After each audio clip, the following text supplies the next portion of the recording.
ओम शांती. आजची मुरली आहे 21/6/2025. आज बाबा सांगतात, माझ्या गोड मुलांनो, तुम्हाला ही स्मृती आलेली आहे की आमचे 84 जन्म आता पूर्ण झालेले आहे. आता आम्हाला आपल्या घरी जायचं आहे. बाबा सांगतात, मुलांनो, घरी जाण्यासाठी वेळ खूप कमी राहिलेला आहे, याची तुम्हाला वारंवार आठवण राहणं गरजेचं आहे. बाबा प्रश्न विचारतात, ज्या मुलांना घरी जाण्याची स्मृती राहील त्या मुलांची निशाणी काय असेल? तर बाबा उत्तर मध्ये सांगतात की मुलांनो, ते मुलं ह्या पुराणे दुनियाला बघत असताना सुद्धा सहजपणे विसरून जातील. त्यांना बेहदचा वैराग्य आलेला असेल. धंदाधोरी करत राहतील, परंतु लाईट आणि हलका बनून, निमित्त मात्र बनून त्यांची बुद्धी त्याच्यामध्ये अडकणार नाही. इकडच्या तिकडच्या गोष्टी करून आपला वेळ ते वाया घालवणार नाही आणि आपल्याला ह्या दुनियामध्ये ते नेहमी पाहुणे समजतील.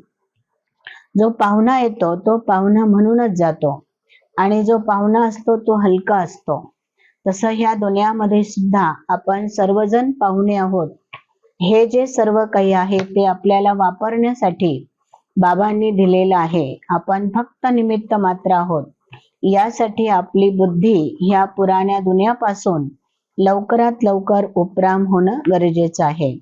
बाबा पुढे आपल्याला अटेन्शन देण्यासारखी गोष्ट एक सांगत आहे की मुलांना, तुमचा जो श्रेष्ठ धर्म होता तो आदि सनातन देवी देवता धर्म होता आणि त्या धर्मामध्ये तुम्ही सर्व गुण संपन्न, 16 कला संपूर्ण, मर्यादा पुरुषोत्तम आणि डबल अहिंसक होता.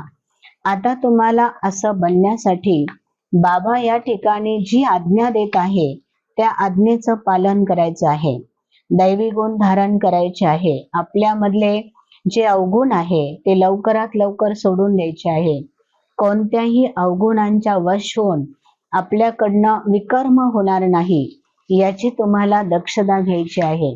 बाबा सांगतात की मुलांनो, अशी वेळ येणार आहे की तुमच्या मनामध्ये वेगवेगळ्या प्रकारचे तुफान येतील, परंतु तुम्ही घाबरून जाऊ नका. कारण माया तुम्हाला स्वर्गाच्या दरवाजापर्यंत जाईपर्यंत ती सतावणार आहे. कारण आपण अर्ध्या कल्पाचे तिचे ग्राहक आहोत आणि आपण आता तिला सोडण्याचा पुरुषार्थ करत आहोत. म्हणून माया शेवटपर्यंत ती आपला पिछा करणार आहे. यासाठी बाबा सांगतात की तुम्ही लक्ष ठेवा, देह अभिमान कधीही येऊन देऊ नका. आणि जर देह अभिमान आला तर बाबा सांगतात, स्वतःला सूचना द्या, देही अभिमानी होण्याचा पुरुषार्थ करा. आणि जर तो केला नाही तर तुम्हाला शेवटी पश्चाताप येऊ शकतो. पुढे बाबा सांगतात की मुलांनो, कधीही झुटका घुटका खाऊ नका, म्हणजे अवघडून जाऊ नका, कधी गोंधळून जाऊ नका. काही जर विचारायचं असेल तर बाबांना सरळ सरळ येऊन तुम्ही विचारू शकता. बाबा म्हणतात, मी मुलांना वेळच्या वेळी मुरलीमधून उत्तर देत असतो, परंतु मुलांनी खऱ्या मनाने बाबांना हिशोब द्यायला पाहिजे. रात्री रोज चार्ट लिहून झोपलं पाहिजे. बाबांना जर समाचार दिला नाही तर बाबांना समाचार कळणार कसा? म्हणून रोज रात्री बाबांना समाचार सांगूनच मग मुलांनी विश्राम केला पाहिजे. बाबा सांगतात, दिवसभरामध्ये कर्म करत असताना, धंदाधोरी करत असताना तुमची खुशी ही गायब होऊन जाते. त्याचं कारण असं आहे, जिथे देह अभिमान निर्माण होतो, जागृत होतो, तिथे स्वाभिमान विसरतो आणि जिथे स्वाभिमान विसरून जातो तिथे खुशी आणि आनंद गायब होतो.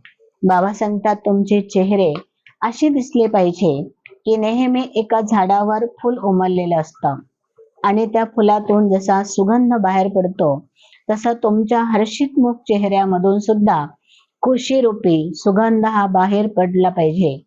आनंद रूपी खुशबू हा इकडे तिकडे दरवळला पाहिजे. बाबा सांगतात, मुलांनो, एका सेकंदामध्ये मुक्ती आणि जीवन मुक्ती गायली गेलेली आहे. परंतु हे कसं सत्य आहे? तर खूप दीर्घ काळाचा जेव्हा पुरुषार्थ करू तेव्हा लास्ट मध्ये आपल्या पुरुषार्थाचा रिपोर्ट म्हणजे रिझल्ट हा एका सेकंदामध्ये लागत असतो आणि म्हणून बाबा त्याला म्हणतात एका सेकंदामध्ये जीवनमुक्ती. आता बाबा सांगतात की मुलांनो, तुम्ही जेव्हा बाबांची आठवण कराल तेव्हा बाबा तुमच्या सर्वांची काळजी करणार आहे. लास्ट पर्यंत बाबांनी वायदा केला, मुलांनो मी तुम्हाला कधीही भूक सोडणार नाही, भूक मरू देणार नाही. लास्ट पर्यंत तुम्हाला मी डाळ आणि रोटी अवश्य खाऊ घालेल. दुनियामध्ये ज्यावेळेस खायला काही नसणार आहे त्यावेळेस बाबा मात्र आपल्या मुलांचं पोट हे आरामशीर भरणार आहे. म्हणून बाबांवर एक बल आणि एक भरोसा ठेवा, बाबांवर पूर्ण विश्वास ठेवा, कारण बाबांनी आपल्या सर्व ब्राह्मण मुलांची जबाबदारी स्वीकारलेली आहे. बाबा म्हणतात मी तुमच्या बरोबर जो वायदा केलेला आहे तो पूर्णपणे निभवत आहे. तर तुम्ही सुद्धा बाबांबरोबर केलेला वायदा हा कधीही तोडू नका, बाबांना कधीही धोका देऊ नका. बाबांना धोका देणं म्हणजे हे स्वतःला धोका देण्यास समान आहे. मग बाबा म्हणतात की मुलांनो, तुम्ही अंतर्मुखी बनून तुम्ही आता अकाल तख्त नसीन बना, म्हणजे आत्म्याची स्मृती जागृत ठेवा. ज्याला आत्म्याची स्मृती जागृत राहील तोच बाबांच्या दिल तख्तावर बसू शकतो.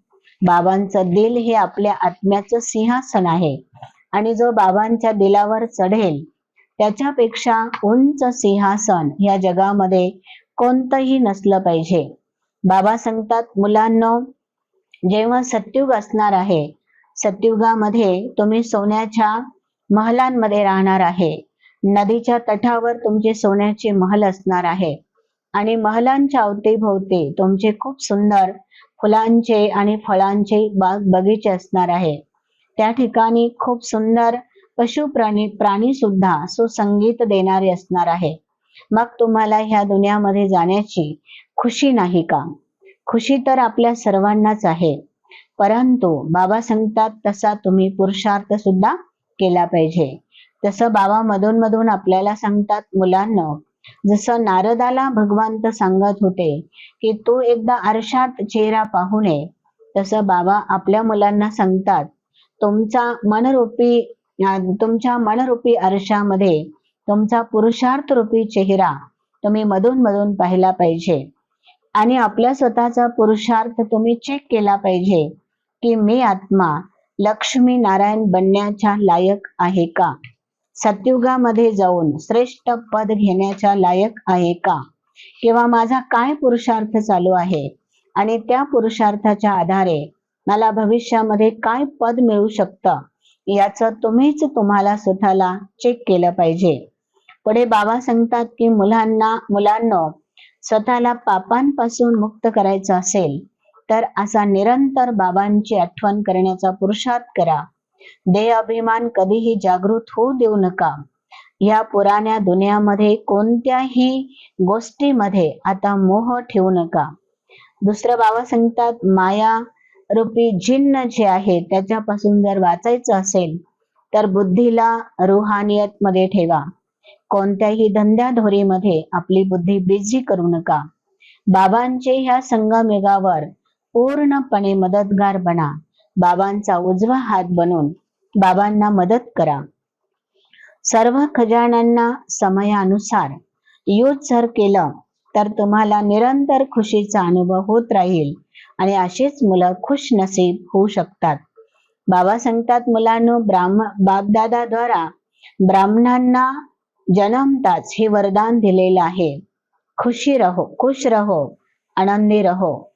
मग जर आपला जन्म अलौकिक झालेला आहे तर आपली खुशी गायब कशी होऊ शकते? जसं एखाद्याची वस्तू जेव्हा हरवते तेव्हा त्याचा आनंद गायब होतो, खुशी गायब होते, तो दुःखी होतो. तसं आपणही आपल्या आंतरिक प्राप्तीपासून जेव्हा वंचित राहतो, आंतरिक प्राप्तीपासून जेव्हा आपण विसर पडतो तेव्हा आपल्याला दुःख आणि आपली खुशी गायब होते. बाबा सांगतात की ज्याला त्याची स्मृती राहते तो नेहमी खुशीमध्ये डान्स करतो आणि असा खुश नसीब बच्चा दुनियामध्ये तुमच्याशिवाय कोणीही असू शकत नाही.